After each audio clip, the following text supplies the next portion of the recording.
Hello everybody, Razorblade Mango here, and today it's going to be a pretty special podcast. This is going to be the God of War Spoilercast, and normally I have just Mario with me, who is here.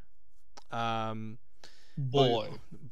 but we also have a special guest today, who is one of my closest friends, who also completed God of War, who has been on some videos on the channel and I think exclusively on the fuckery stuff, but he is making his debut talking with us for the God of War spoiler cast. So richest man, please introduce yourself. Man. For the love of God, please. All right, guys. What up, folks? Name's The Richest Man. My real name is Richard. Normally, I'm a huge Nintendo enthusiast, but I do love PlayStation gaming as well. So, and I'm willing to share my love of God of War with Adam and Mario here. Thank you for having me here, Adam. You're very welcome. Mario, anything you want to add besides boy? Boy. How many times? What? Well, I don't know. I already been on your channel like I don't know how many times. I think people already know me. Yeah. You know, it's just me, guys. It's just me. The tech guys. But you've been on my channel long enough when you're like, oh yeah, it's just me. Hi. It's me. Like, hey, what's up, guys? It's me again. And all I can say is just boy. Okay. Do any of you guys want to take any guesses? How many times, like an actual number? How many times he says boy in this game? Well, I believe they said like around 1,000 something, 1,060 something. It was somewhere around there. I could probably get a number if I looked it up. No, yeah, someone actually counted the number of times. Okay, so it's kind of crazy. I'm gonna look up the number. Okay. How many times? 343. Okay, keep going. Because I'm trying to actually find a number. It was 1,600, 1,060. Are you serious? 1,600? 1,060 something, somewhere around there. Holy hell. I don't know, man. Oh, I'm sure I'll find it by the end of this podcast. If I don't, then I'm willing to bet that it's somewhere in the 1,000. I'm willing to bet it's somewhere in the 1,000 mark, considering how many times he says it like in the main campaign, plus how many in the side missions, and then how many times he says it when they're just rowing on the boat. There's a video on YouTube every time Kratos says boy, and it's 7 minutes and 28 seconds long. Jesus Christ. Wow. Nope, it doesn't really show how many times. Boy. So let's say boy every 60 seconds. And you said the video was 7 minutes and what? 28 seconds. 7 minutes I love 28 it. seconds. I love it how somebody just commented. It doesn't do nothing with God of War, but it's like Modern Warfare 2 has Ramirez. Not God of War has boy. Ramirez! Ramirez, kill that SOB. Ramirez. So you said how long's the video? It's 7 minutes and 28 seconds. 7 minutes plus 60 seconds. Every time Kratos says boy, God of War. Well, that's at least 420. So actually I way overestimated it. So it's wait, how much? It's probably around I'd say 500 times he says it in the game. 500 maybe. Holy oh shit. Yeah. Damn. So, yep. Here, folks. 500 times he says it in God of War 3. 500. Right. But we're not actually here to talk about how many times he says boy.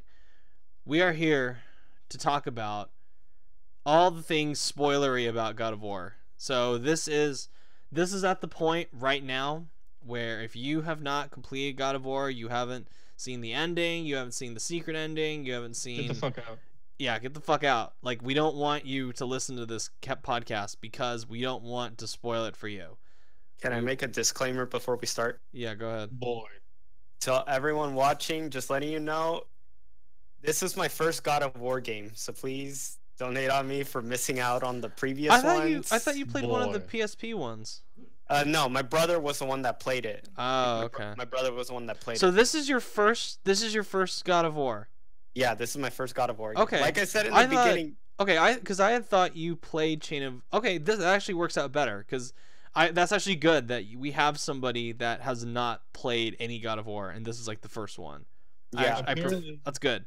to all There's the a supercut fix that's 2 minutes long, saying "boy, boy, boy" every single time. All right. Okay. Okay. For those that are tuning in and are like veterans of the God of War franchise, keep in mind that I barely jumped into the PlayStation franchise with the PS4. I did not own a PS3 nor a PlayStation He was always a console for a while. Nintendo guy. He was always a Nintendo guy. I always still a Nintendo guy, and he still is a Nintendo guy. So he's been behind anything. So just to clear it out, the way he's saying it, he's never played a PlayStation exclusive. I have played a PlayStation. Yeah, exclusive. but until you were like until I got 19. a PS4. But technically, like it's my what, brother's. like 19 years old. So you were like 19. Yeah, pretty much. Pretty much, yeah. So pretty much, just to give it that, it took him years. So me and Adam have always had PlayStations as kids. Yep. And for Richard, it is like Super Smash Brothers, Super Smash Brothers, Super Smash Brothers, Jizz Simulator, or Splatoon. Me and Adam just call it Jizz Simulator. Yeah, this is Richard's first exclusive besides The Last of Us. That took him like Uncharted, and Uncharted as well. But Bloodborne. he's. I never finished Bloodborne. I never. Okay. Let's get back to God of War. So this is Yeah. we have two people in this that are not veterans, but well, I've played all of them, I think. Yeah, Mario, you have. You've played the console ones probably.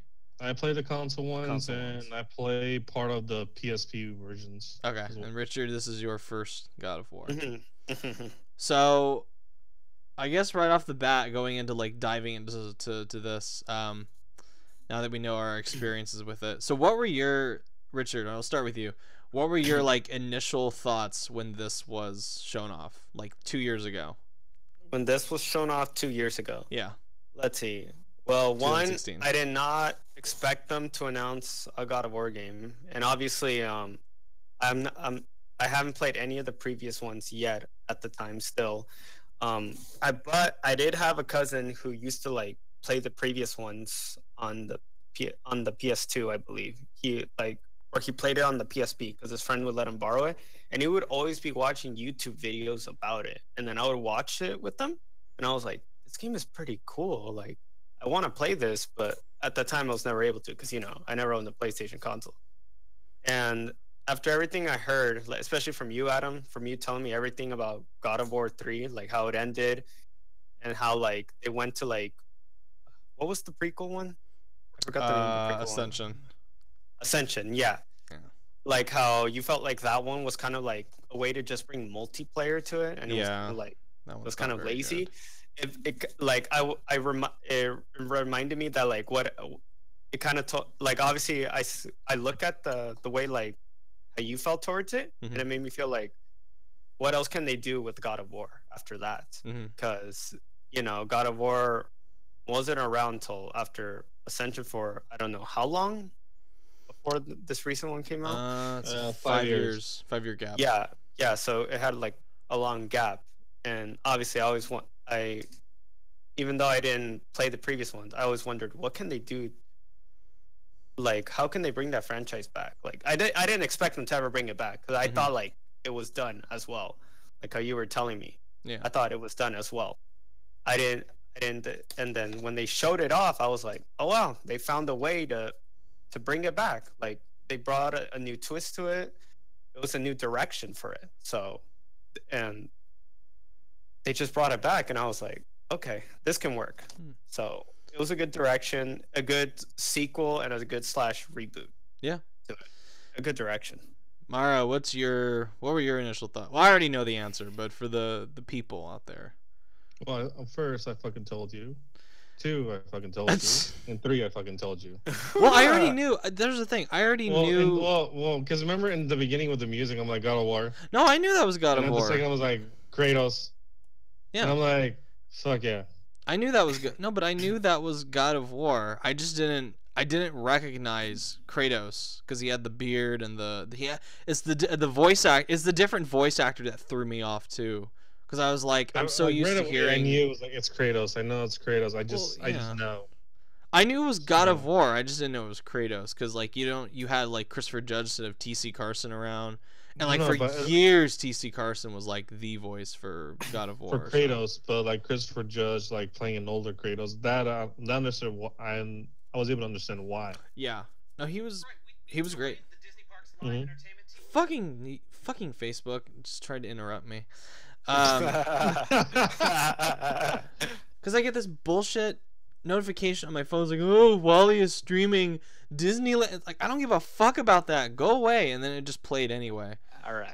Don't get distracted. The audience is watching. No shit. Oh, for anybody that that's gonna hear this broadcast, just to let you know, Adam is all alone in his house. Oh boy, here we go.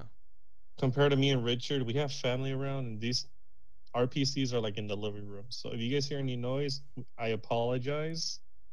So does Richard apologize? Why didn't we say all this in the beginning? We're saying it now. It's fine. We're saying it now. Okay. It's not like this is a professional podcast anyway. This is like what, like me? Hey, I'm a fucking. I just want to say before piss in the ocean. Like, my parents are saying like start talking in Spanish or like I don't know what the hell's happening in the back. Yeah, you're fine. Okay. You're fine so far. Right. Okay. So to dive into God of War, just a quick like because we got to get into like the spoiler stuff. So super quick impressions. What did you think of God of War, Richard? Like super quick. Super quick. Yeah. It was good, but I did notice the campaign's suffering a little as I was playing. I don't hate it, but I liked it. Like, I liked it, but it has its flaws. Mario. What I'm trying to say. Super quick. Well, I wouldn't say amazing. I'll say excellent. Boy, that beard, and Mimir. I think the beard is better than excellent. I think the beard is pretty amazing. No. I'm saying no. I say for the story, excellent. Oh yeah. The beard, amazing. Mimir, funny as hell. Yeah, he was a surprise. he was cool. I thought Brock and Mimir were hilarious. Boy. Like Brock when he comes out with the that animal, and it's like, oh, I've been giving her a name, and then he's like, oh, I've thought of one. Fucking gratitude. Fucking gratitude. Get over here. No, the person's like, oh, I ate her. What? You ate her?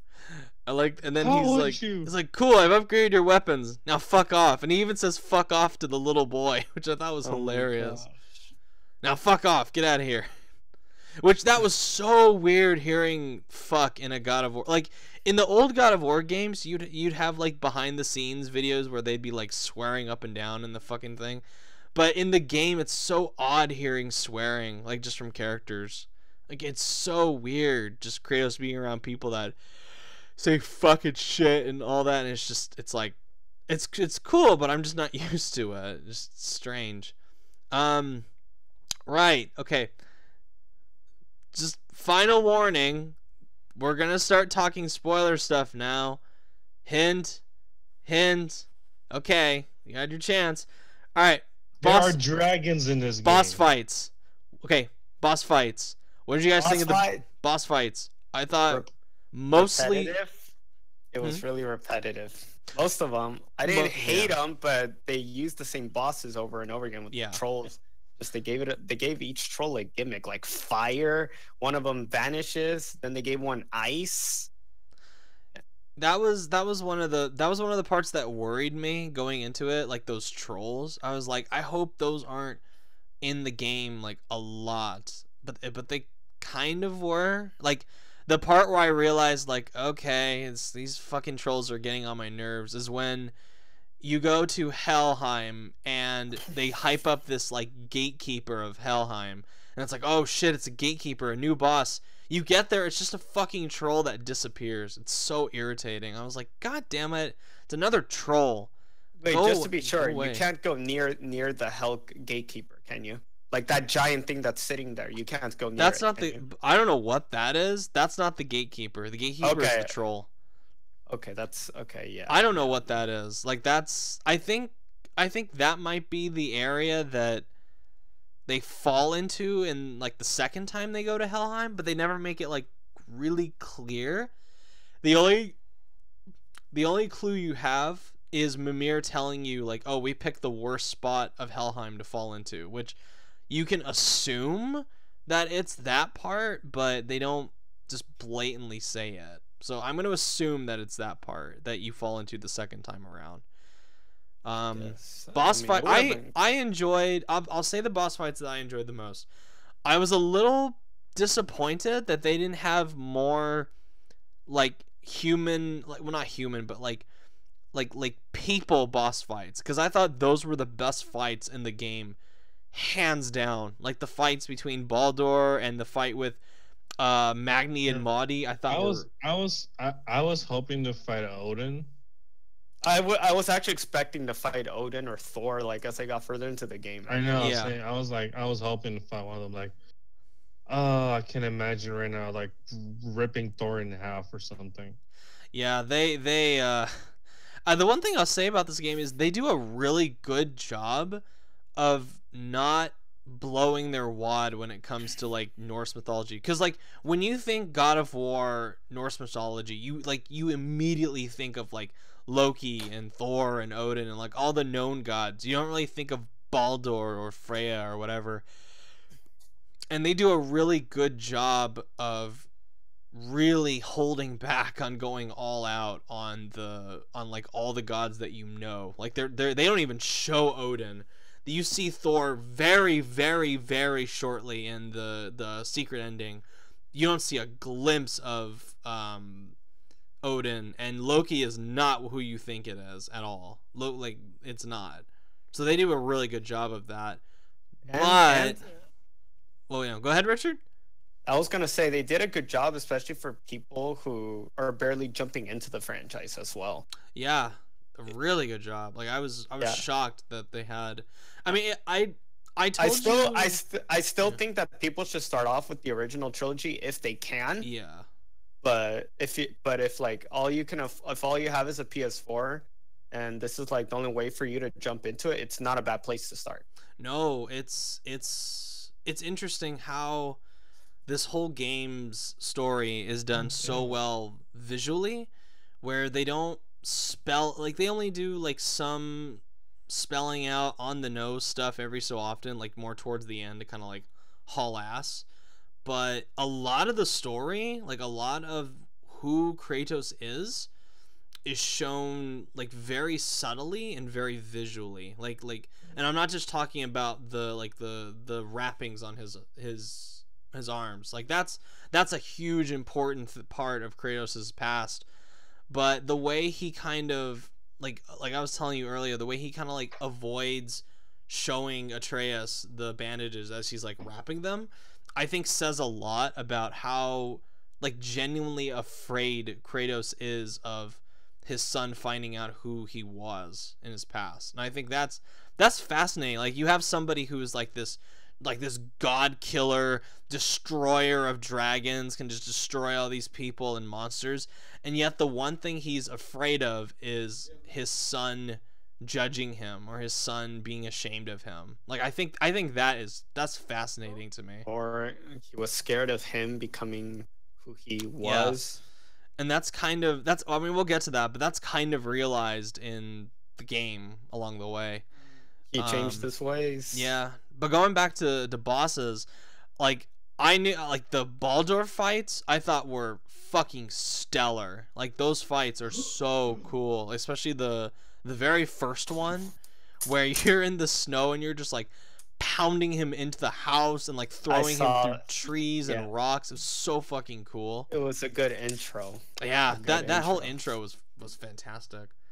And then the second time too, where he's fighting him on the dragon, and you have to like dodge his attacks on the ground. It reminded me a lot of that bit in Uncharted 3 when you have to learn how to do like the sword fighting at the end and the boss fight. No, don't spoil Uncharted 3. I haven't finished it yet. Oh right, forgot. Okay, I'm barely at the part where I'm about to jump on the planes. Okay, yeah, well, guys. Okay, well, for people who know the final for people who know the final boss fight of Uncharted 4, you'll know what I mean. It like parts of Baldur's fight reminds me of that, particularly at the end when they start like doing that. Well, you guys know what I mean.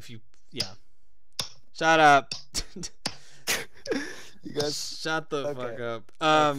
So boss Damn, fights. I'm spoiling it really terrible. Well, I keep forgetting that Richard has not played Uncharted 4. Like I'm just so used to it's been out for 2 years.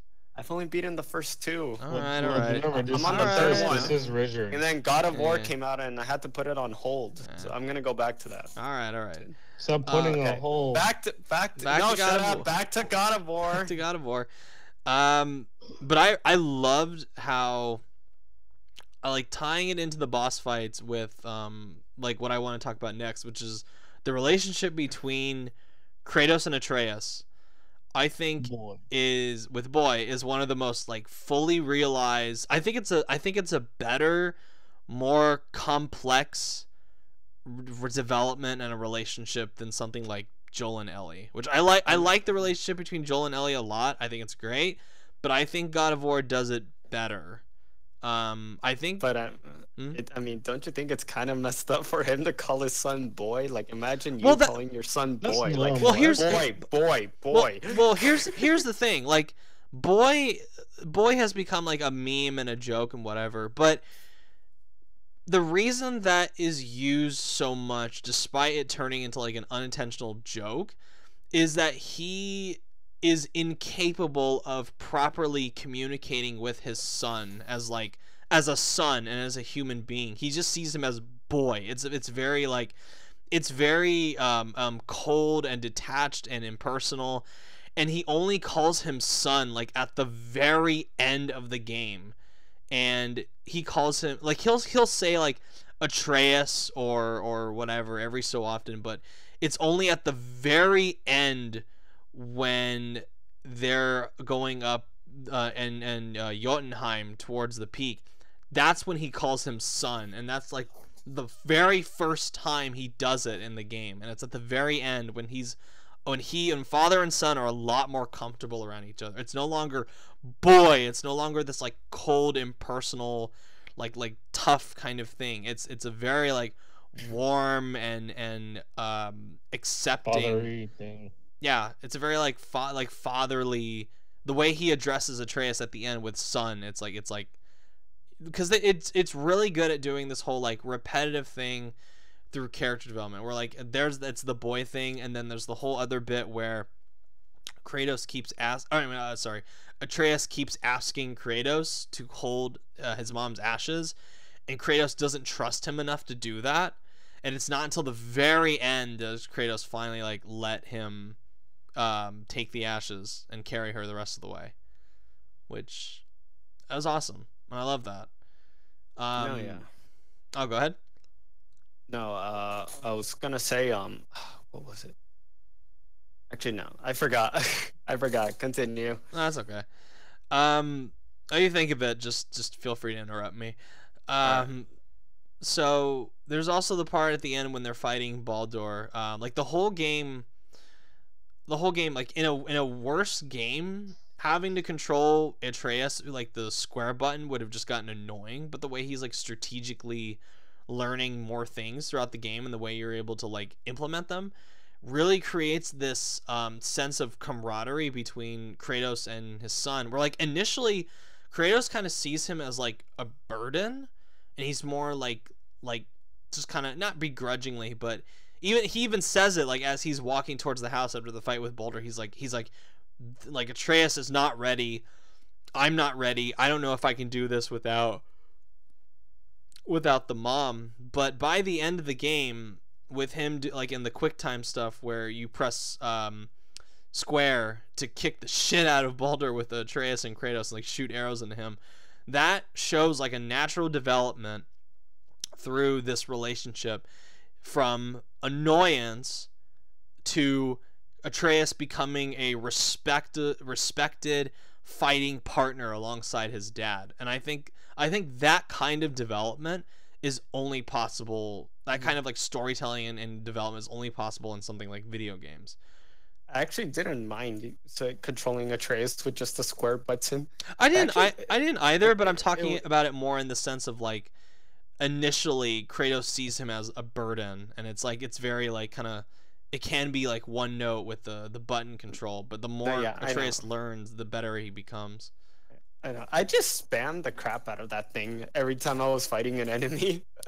I liked doing the bit where you would have where you'd equip the animals, like and then you could like turn like electric wolves or electric ravens, and those attacks were so fucking OP that I would just overuse them so much. I actually didn't unlock those till the end of the game. I was too busy focusing on upgrading Kratos' weapons. Oh no, and my armor. I'd heard before it came out that like you should prioritize Atreus, and I was like, all right, well, we'll see what happens. And I didn't do that. I actually didn't do that. I have no regrets. It kind of would have been. I kind of wish I probably could have done that earlier in the game. Yeah. I know I did it at the end of the game, but after I beat the campaign, obviously, I don't plan on touching it for a while. I mean, I plan on going back to it because, you know, I like challenges. I like taking care of the Valkyrie boss fights. They seem interesting, but I don't plan on going back to that like for a while now. But I do plan on getting back to it eventually. Mario, you've been quiet. What's up? No, I'm actually letting Richard have his fun. Oh, okay. Oh no, Mario, get in on this. Yeah. No, I know. I got a lot of things to say, but you know, it's better for Richard because I think people like to hear a non-experienced PlayStation person talk about it. I think it's more interesting because, like, you and me have always talked about exclusives, and pretty much you and me have the same thing talking about over and over again. Yeah. But to hear from Richard is like kind of more interesting. Yeah. Because he's never played PlayStation exclusives his whole life. Until I got a PS4. Yeah. Pretty much, yeah. Last of Us Remaster was my first one. Was it? That was my. It was. I wanna say it was probably my jump into the PlayStation genre because I didn't own a single PlayStation system. Gotcha. I mean, my brother had a PSP and I played Kingdom Hearts on, but that's not a PlayStation exclusive. That's more of a. That kind of is. Kind of. Boy. I'm talking about Sony IPs. Okay. I'm talking about Sony IP. Okay. That's what I'm thinking about. Fair enough. Okay. No, but what was it? What I did like though, as I was progressing through the game, I mean, this was somewhat spoiled as I was like going through YouTube for me. Mm-hmm. I did see Kratos holding onto his what were they called? The Blades of Chaos. Yes, I saw him holding on to that. I'm like, do you go back to that? And then finally I finally got to the part and I was like, oh shit. Yeah, we can finally, because I've made, this will be my third God of War video for the fucking channel. I have done all I can to like not show any footage, not talk about the Blades of Chaos at all, because that's like such a big surprise. So I guess I can finally fucking talk about this. I just thought it was a badass moment. Like, when I saw it. Obviously, like, it was painful for Kratos to go back to it because, you know, it was from his past. Yeah. But the fact that, like, he went back, like, because he knew he had to go to hell because his axe was going to be useless. Mm-hmm. Like, he just puts it on, and then I just started using it, and I'm like, yeah, this is a huge throwback. Yeah. I can definitely see a lot of like PlayStation fans, at least the veterans of the franchise, like get hyped for this. I saw that. I knew that was gonna happen at some point, because when they came out with like the ratings description for the game, like not like critic rating for like the gore and the content and stuff, there was a description that said that he uses like twin blades to fight monsters, but like a week later that got revoked and re-edited to like omit the twin blades reference. And I'm like, okay, so he is more than likely going to return to using the Blades of Chaos. Like, it's going to happen at some point. And sure enough, like, when he looks at his bandages and he's like, I must go back home and dig up a past I swore I would bury, I was like, oh yeah, here we go. Fucking getting the... At first I wasn't sure. I was like, are we gonna get the blades or are we gonna get the Blade of Olympus? Like one of the two, the chains, or are we gonna get the Blade of Olympus? And I'm glad it was the chains, because that means more. But like when he, oh man, when he's on the boat and like the sky just turns like red and it's like, and it's not a cutscene. It's like you can move the camera around. It's just this like not quiet, but it's this like non-combative moment where you're just on the boat riding back towards your home. It's so fucking cool. I loved it. He sees Athena on the boat. Yeah. He's killed Athena. Oh no, he's not killed Athena. He killed Athena in the second one, but she came back as like that like form in the third one, the one you see like where she's all like glowy and stuff. And Athena's the goddess of wisdom, I believe. Yeah, goddess of wisdom, and I forget. But yeah, I love how she's like at the doorway and she's like, oh, you can never hide who you truly are. You can try these other things. You can be like a father, a teacher, but you're never going to stop being a monster. And the way he just looks at her and he's like, I am not your monster anymore. He just walks past her to like go fuck up those ice guys outside his house that you awkwardly had to fight with your bare hands. I was like, yes. And then like the way he just like cuts through them was like, just, oh my god, it was fucking, I loved it. I was like, yeah. And I like immediately when that happened, I texted Mario and I was like, I just went from liking this game to loving it, because I'm at like that part, and like Mario and I have been referencing it as like that part throughout the whole thing.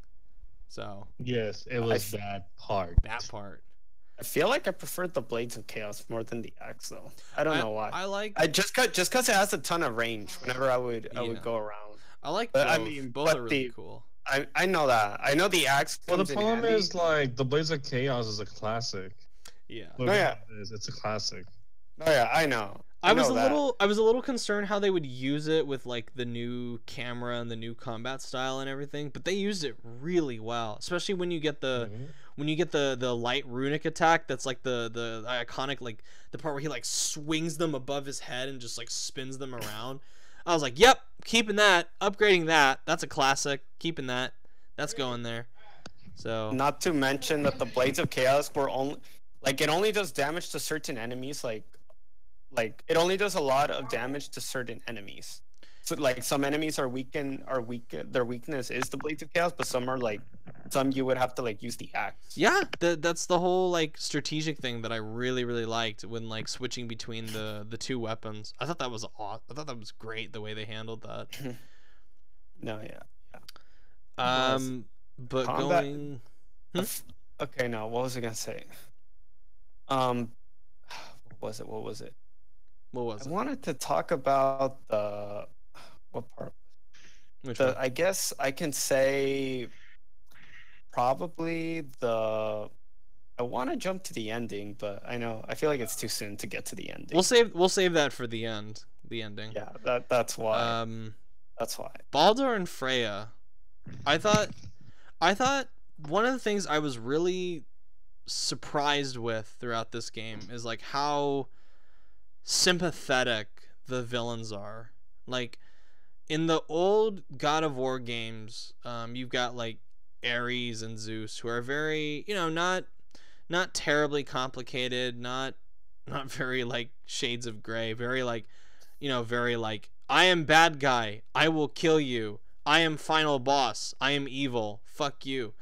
This is more like, I was shocked that this God of War had villains that I actually was like, oh wow, I can actually see like, shades of depth and gray to them, with Baldur being this like really tortured person who is not this like cartoonish villain. He's just a guy. He's just this god that's been suffering for like 100 years, who wants to feel pain and the way he kind of just like throws himself into like the fights with Kratos. It's like he's just desperate to feel anything, and I found that like fascinating to watch, especially with when he like finally becomes mortal at the end when he gets stabbed with the mistletoe. He's like loving Kratos like punching him to shit, where he's just like bleeding all over the place. He loves it, like because he can finally feel something. And Joker, you can look at us, the Joker. He was I mean, come on, the Joker gets hits and he can laugh. Yeah, but at the same time. Yeah, but the Joker laughs for a different reason though. He's insane. Okay. Baldur's not insane. Baldur is he's just very like driven by like trying to feel pleasure and again feel things, and driven by his hatred for his mother, which is like a really it's like a double contrast and double reference, where it's like this contrasting this relationship between Kratos and Atreus where they're like growing closer together versus Freya and Baldur who are like growing further and further apart. And also like the relationship between Baldur and Freya, like you see shades of like the old relationship that Kratos and Zeus had, where like Kratos is like, fuck you, I'm gonna kill you, and they're both kind of like in combat with each other for forever until one of them is dead. And it's kind of like that with Baldur and Freya, except Freya is more than willing to like let herself be killed at the end, which it's like that was sad. Yeah, where even like Mimir mentions like, look, these guys like parents, they'll make really stupid decisions over like their love of their children. So that was interesting. Like I thought Magni and Moggy, who like should be cartoon villains, like especially like Moggy, I thought was given more sympathy than I expected. I forgot, why were they sent to go attack Kratos and Atreus? They were there more as like henchmen for Baldur initially when they go to Mimir, but then I think because he thought the mom was still alive, or the mom was, or maybe like Kratos was, either because he knew he was a god. Odin maybe knew Kratos was a god from another realm. Because from what I remember, I could have swore Odin just sent them to kill them. Yeah, Odin sends them. Well, he says surrender. The Allfather demands it. So you can assume maybe like he'll take them back to Odin to be executed or something. But I think he's doing that because Odin is just an asshole, and Odin maybe thinks Kratos is another giant or a god. We're probably going to learn more in the next game, but yeah, just especially when like Atreus like kills Moggy, I was like, ooh, that's fucked up. That's really dark, the way they do that. I forgot about that. I honestly don't remember if Moggy died or not. Like that's how. No, he does. I forgot. Okay. He gets like Atreus, and this is, I guess we'll jump to this part too. With Magni and Maudie, where they are there to kill Kratos. It's like, hey, this is gonna happen one way or another, surrender or we're just gonna fucking kill you right here. And it's like they almost want it. But then when Kratos kills Magni, it's like you can see the look of like pain on Moggy's face when he's like, because like those brothers are kind of like at each other's throats in like some of the side stuff that you read.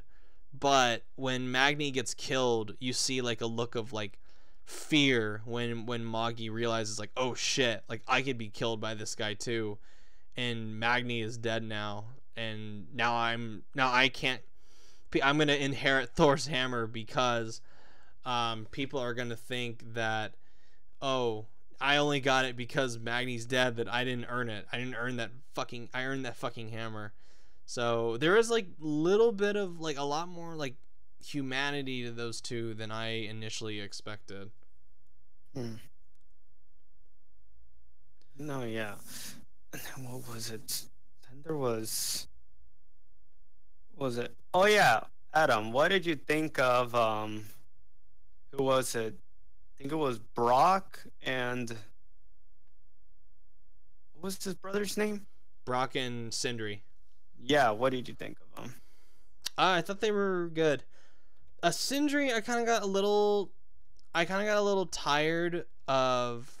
Sindri felt like a wimp. Yeah, he was the comic relief, where he was just kind of like, I don't know, like like I that started joke to get, that he made, like when he was in hell, like he just appeared out of nowhere saying, "Hey guys, I'm right here," and they're like, "How did you get here?" And he's like, "Oh, it was like a secret strategy or something. I forget how he got there. I guess it's some ability that the dwarves have. yes, I guess I don't exactly. That's what it was. Yeah, I was like, weird. Okay. I I don't know. Like Sindri, I thought was okay. I thought Brock was the better of the two, but Sindri, because he kind of does that whole like this shit where he's like vomiting at every little thing. I thought that got kind of old after a while. I actually didn't think that was a joke. The thing with me is I failed to notice some things. Like I didn't notice that they were trying to do a joke there. Yeah, so. That like I thought the jokey stuff with Brock I thought was better, but no, yeah, the stuff with Brock was pretty better. With Sindri, it didn't feel or Sindri, like obviously Sindri is not like, obviously he's not like that annoying guy in Dwayne The Rock Johnson's Hercules. You know, the guy, the storyteller. Which annoying guy? Oh, the storyteller. That's a old ass reference, Richard. Obviously, I know.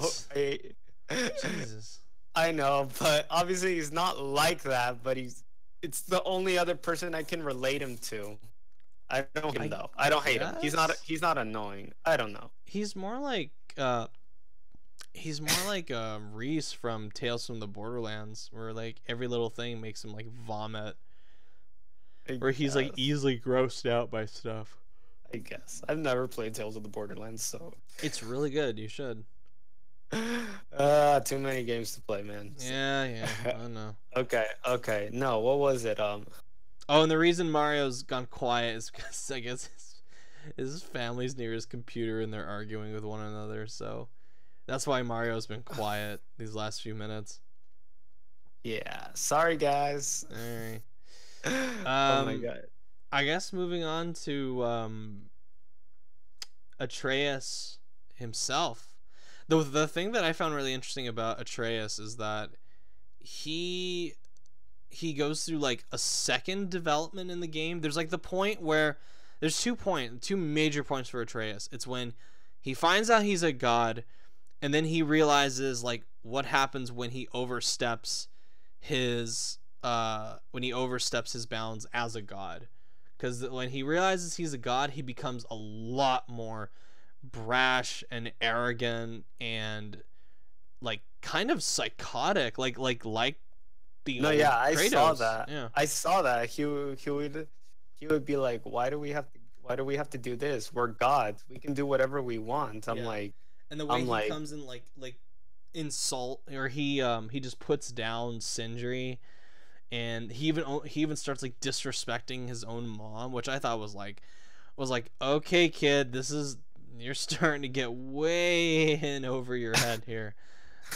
I think that the point that sealed it is when, like, and I mentioned like the violence is kind of toned down in this game compared to past ones. I kind of wish they didn't do that. I think they did more. I think they were going something different with the violence for this one. It was a lot more like ground and pound and intimate. It's not like as like over the top cartoonishly gory as it is in the past. Like in the past games, you'll have people getting their heads ripped off and you see like the skin like peel and everything as like the heads being torn off as the person is still alive. Or you'll have bits where like Kratos will like smash people's faces in until they're like bloody pulps. But you don't really have stuff like that in this game. You'll still have like finishing moves, like gory finishing moves, but it's more of like it's almost like Kratos is a different fighter, where he's just like ground and pound with these guys, and he does that with like Baldur and Magni and Madi and all that. It's not like like normally in like any other game when he's fighting Magni and does like the finishing move, he would like tear his arm off, tear his head off, or some stupid shit like that. But in this game, he just like stabs him a couple times and then like puts the axe through his face, which I thought was bloody enough. I'm like, all right, that's pretty much like Kratos. He's very calm. I mean, he would put he would put the axe on top of the troll every time he fought the troll. Yeah. Well, he doesn't. He kills to protect himself. He kills to protect Atreus, and he only does it when he's like, it's like absolutely necessary. And he never like revels in it. Like he never enjoys the cruelty. Where like in the past games, Kratos enjoys the cruelty, and it's almost played like a dark joke. Like almost like sometimes when he does it. Probably the most like famous example. There's a part in God of War 3 where he uses one of Poseidon's slave girls as a way to like keep a door open. And he just disposes of her, like she gets crushed by the door handle. It's like a wheel that needs to stay up, and she just gets crushed by it, and he doesn't care. That's fucked up. Yeah, and it's played almost like a joke, which I know can like turn a lot of people off from that game, that series, the old ones, because of shit like that. But in this one, he never enjoys it, and it's never played like humor. The only point in the game where it revels in cruelty is like the right one. It's where Atreus like stabs Moggy in the neck with the knife that Kratos gives him. He's about to kill him, and then he kills him away. No, he kills him. Yeah, no, it was the part where I forget. It's the part when they're in the room with the statue, and Moggy is like beaten up by Thor, and he's like my own father called me a coward, and then Kratos is like oh yeah, well he did more than that, move it or we'll finish the job. And Moggy kind of like eggs Atreus on, and Atreus is like, oh well fuck you, and he stabs him in the throat with the knife, and Atreus feels like no remorse, no nothing. And it's like bone chilling the way the kid delivers that line. I forget the actor, but the way the actor delivers that line after he stabs him, he's so cold about it, where he's like, this is a much better knife than Mother's, and then he just like kicks Moggy off the thing, and he probably falls to his death. And he's like, yeah, whatever, I killed him, I don't care, it's whatever. And Kratos is like super pissed off, because that's the point where he sees how being a god can like turn Atreus into becoming like him. Just after a bit where they share wine, and Atreus is like being begged to by Kratos to be better than him, and he does shit like that, which is like, that part just I thought that was like so fucked up, but in a good way, like really really cool. The way they did that. But when was the part when he tells him that there were consequences to being there? That's the point. Okay. Oh, and Mario, I call that bullshit. He did not say boy 119 times. That's bullshit. He says it a lot more than 119 times. I think that's just during the. Yeah. I don't know. Oh, it's just us two now. Yeah. Yeah. Yeah. Mario just messaged us. He just told us this is bullshit. Okay, now speaking of that, did you ever do any of the side quests? I sampled all of them. I never finished all of them. I only finished the ones that were like little short missions, but none of like the collectathon stuff. No, yeah. I've only done about maybe 3. I didn't finish the family business one. The family business one's the one that you do, and then you get the Infinity Gauntlet, like the Infinity Gauntlet Easter egg. I forgot that's in there. Yeah, the Infinity Gauntlet Easter egg from Avengers: Infinity War. I forgot that was in there. Yeah, you have to finish the family business side quest to get it. Okay. it's only a level 4 piece of armor. It's not level 5 or anything, but it can hold up to like I believe 2 runics. Oh, that thing holds runics? Something like that. I don't remember. It holds up to 3. Or something. I forget what they're called. What thing that you equip them with? I forget what they're called. Okay. Yeah, it's the runes. Yeah, the runes. Yeah. I get confused by all these names. Yeah, it's the runes. You're right. Yeah. You were right the first time. Yeah, the 3. Yeah, it can equip up to 3 because holding up to like what all 7 of them will make him too broken. Like, yeah. Like seriously, you don't. They obviously had to balance it out. Obviously. The Valkyrie stuff, I'll go back to it eventually. Like I said previously, I haven't. I did find a funny thing though. So I was doing one of the side quests. I did find the Council of the Valkyries, like where all the seats were. I found that, but I didn't obviously fight a single Valkyrie yet. I found that first before I found the Valkyrie, one of the Valkyries. Yeah, I'm in the same boat. Although, no pun intended. As I was going through the game for the first time, you know those little black holes that Kratos like shoves his hand into? Oh. Yeah.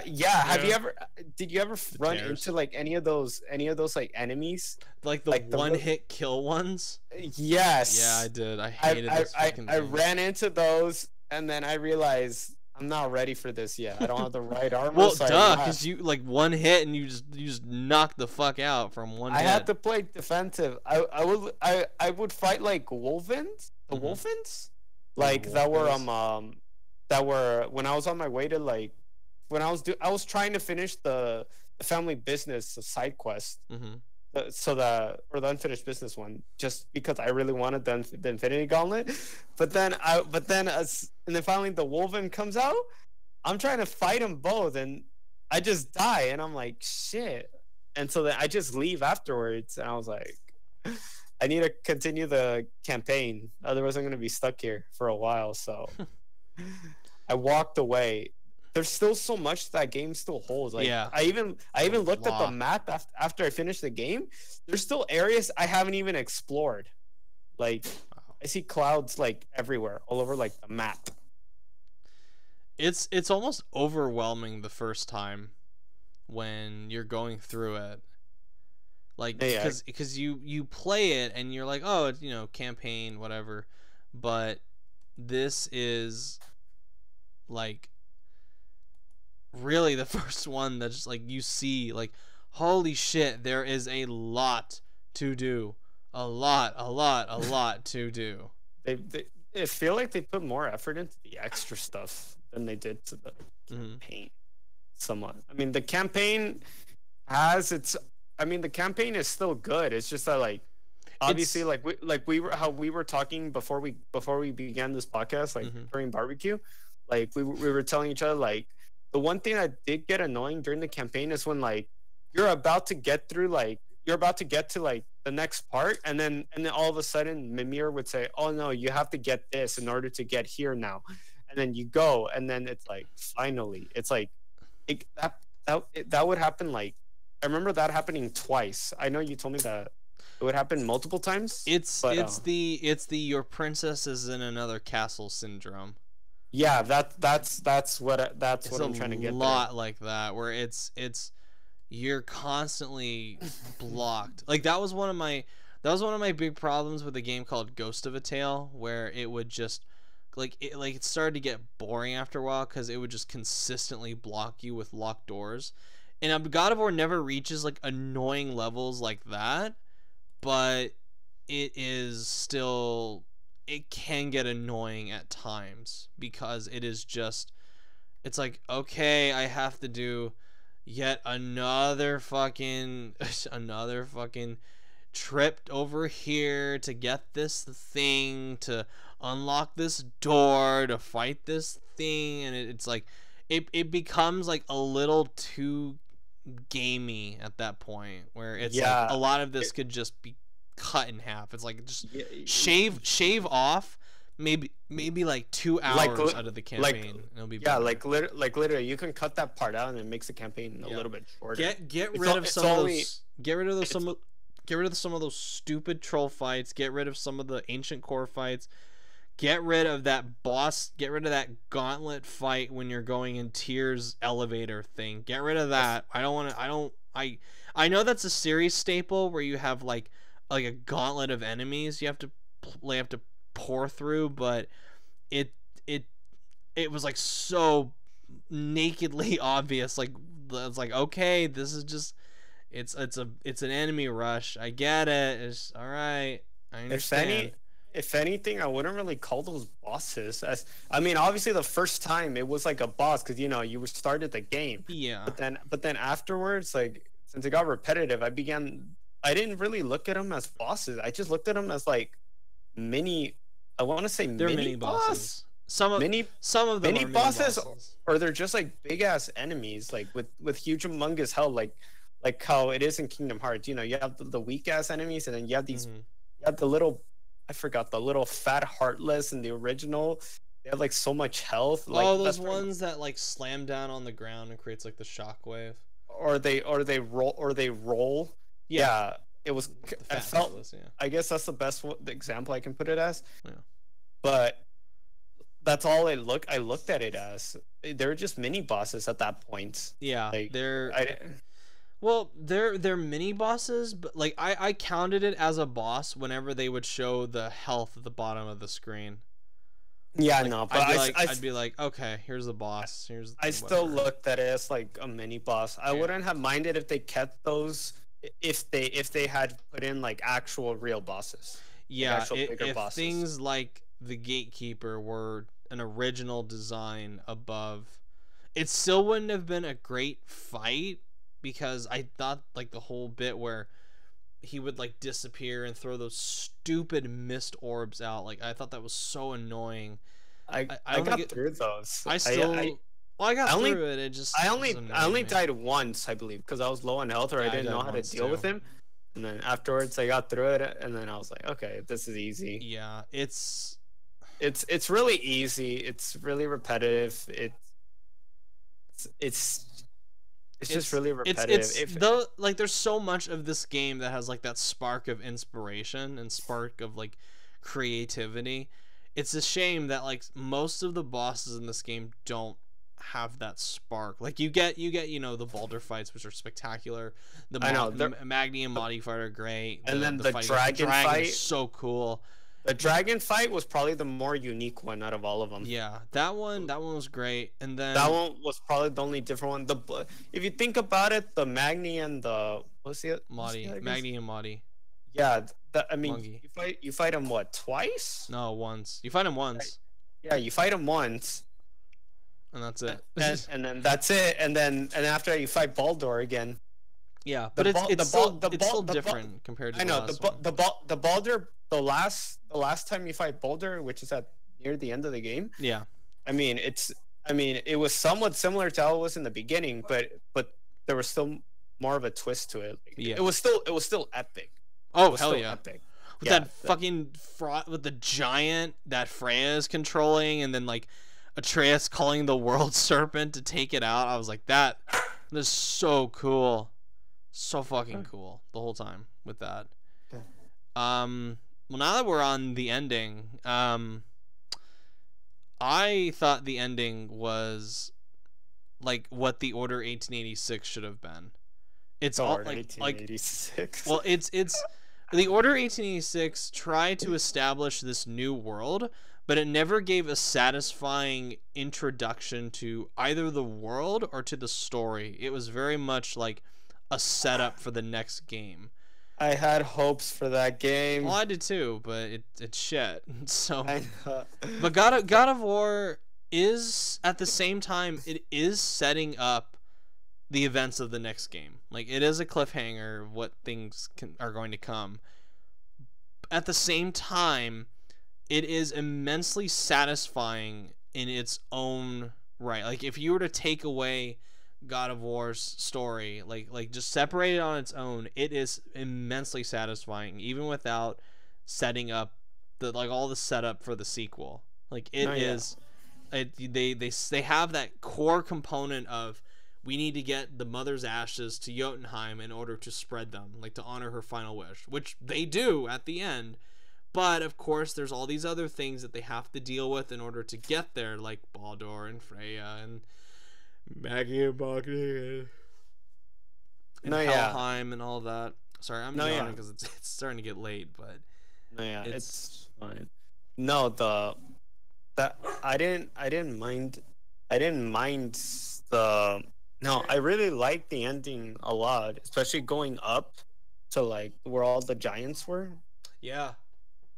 No, okay, remind me again. What was that drawing in the ending? It just shows Atreus holding Kratos, or it shows Atreus holding Kratos like Kratos is dying, and you see like this thing coming out of their mouths. And, like, I don't know what that means, but it's like the giants were able to predict. The giants knew what the future was, like exactly what the future was, but I don't know what that final painting, like I don't know how that's gonna play out. Okay, so we might see that either in the sequel, or maybe if they're gonna plan on doing a trilogy to it. I can see them doing a trilogy to this.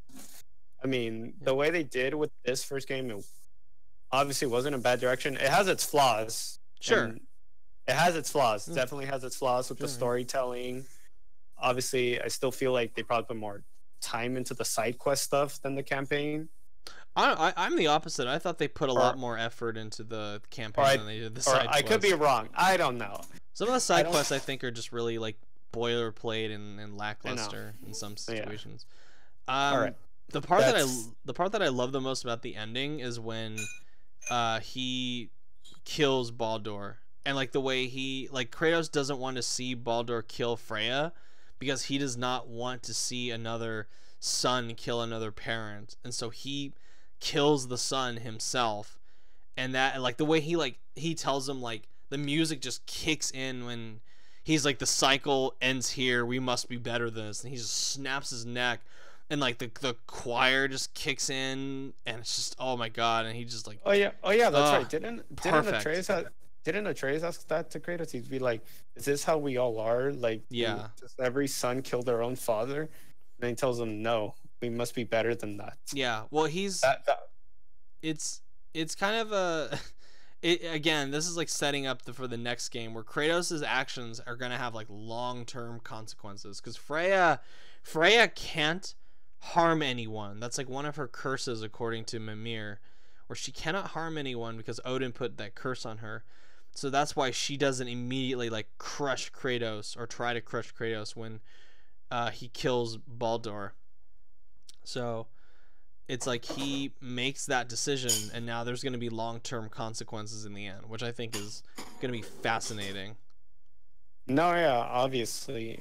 No, but one thing for sure though is you can tell Freya hates Kratos right now. Oh yeah, totally. The way she's like, I'll feed your soul to the vilest filth in hell, and I'm just like, oh shit, she means business.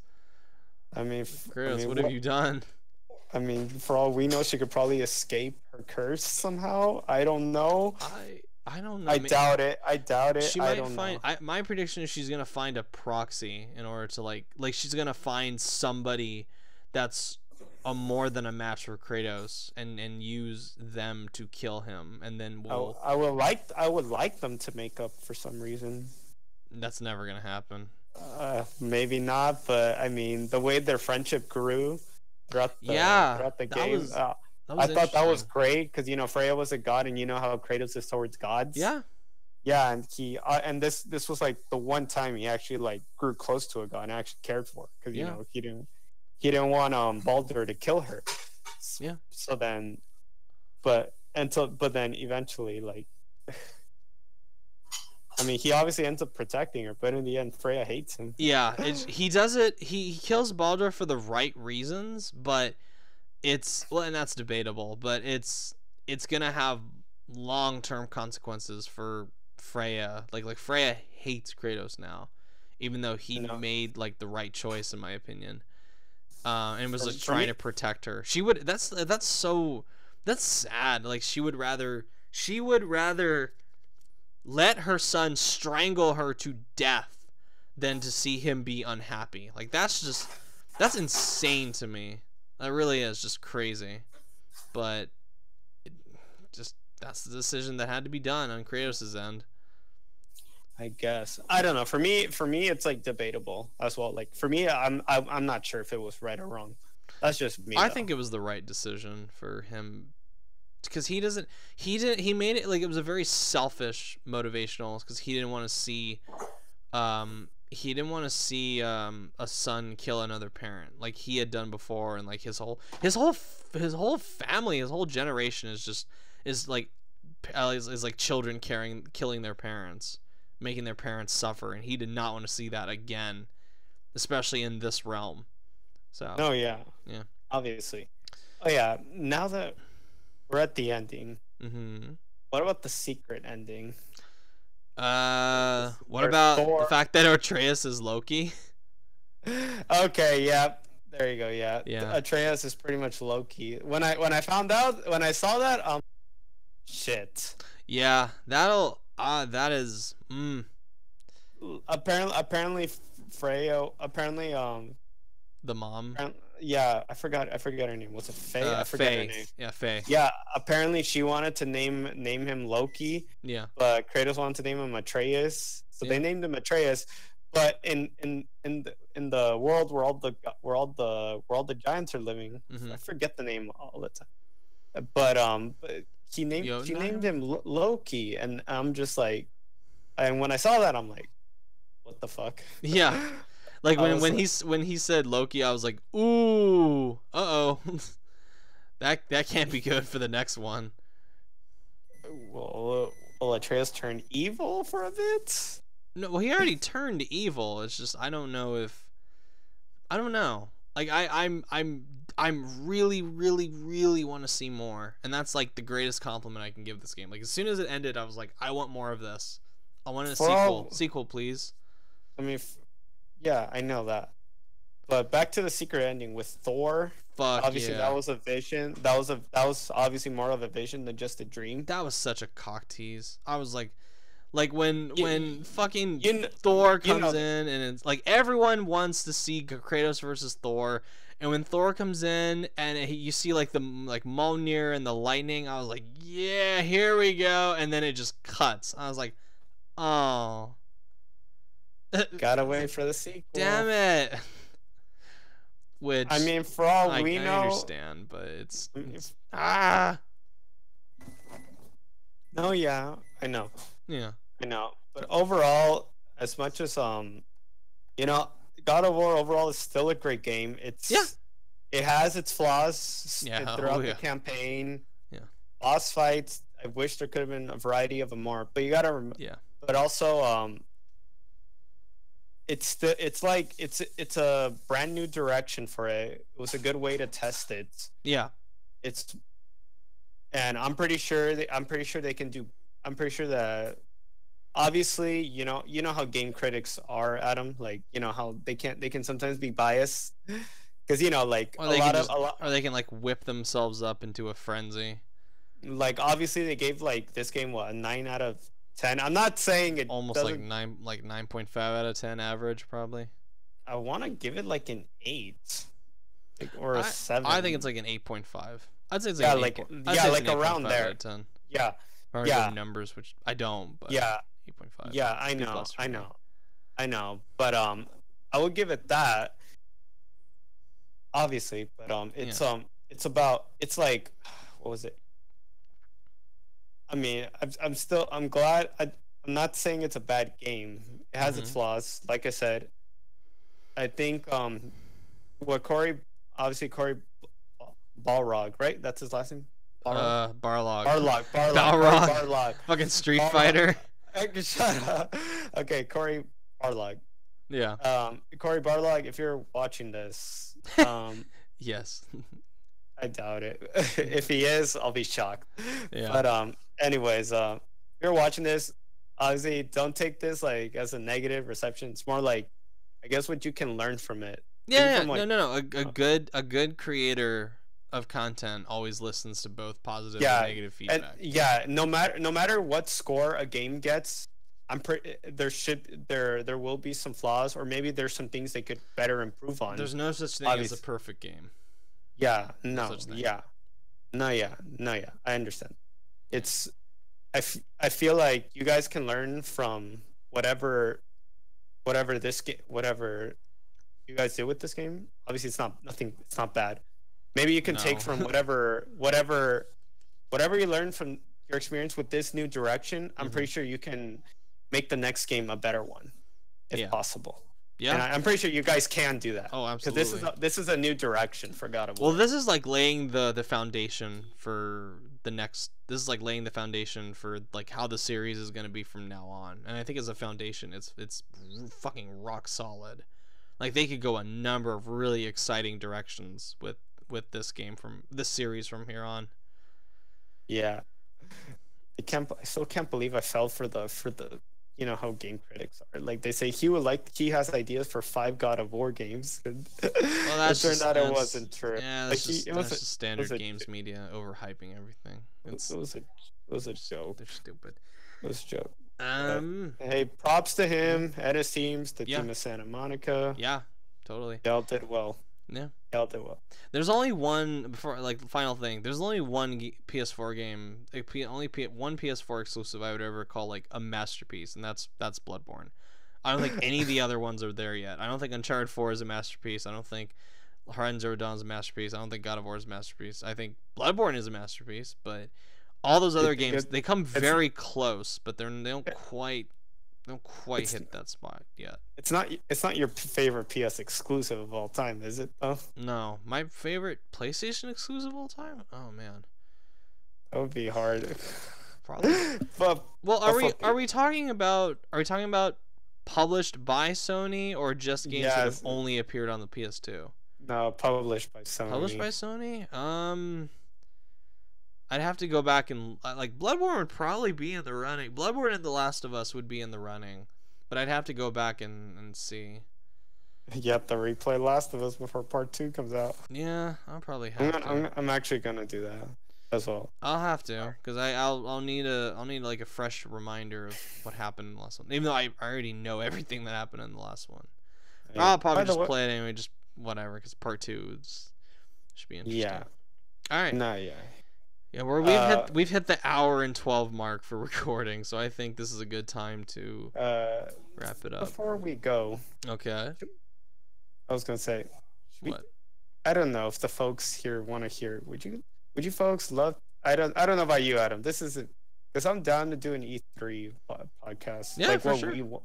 What we want from E3. Sure. Obviously, for each conference separately. I do it. Well. The way we do it it's always like me and Mario that have done it, but if you want to do it this year, I know. I'm down. No, yeah, I'm willing to do it. Obviously, there isn't much on Xbox or what I want from EA and Ubisoft, but I don't really. But yeah, no, we'll talk about it. We'll talk about it off air because we gotta. Yeah, we won't promise anything yet, obviously. Well, I'll make a video about it with or without you guys. I'm doing it. I mean, I'm down for it. I'm doing it. Obviously, now that the semester's about to end. But yeah. Alrighty. So that was the God of War Spoilercast. Sorry, Mario, if you're. No, still, he's not. He's offline right now. Oh, he left. Oh, fuck. All right. Well, Richard, thank you for coming on. Yes. Your debut. It was a pleasure. It was a pleasure of you having me on your podcast. Alrighty. I actually did. I've always wanted to, just never got around to it. But all right. And I didn't think I'd actually do well. Wait, what? I actually didn't think I'd do well. No, you did really well. All right. Thank you. Alrighty, and I am Razorblade Mango, and I will see you guys next time. All right. Take care, folks. Later. Bye.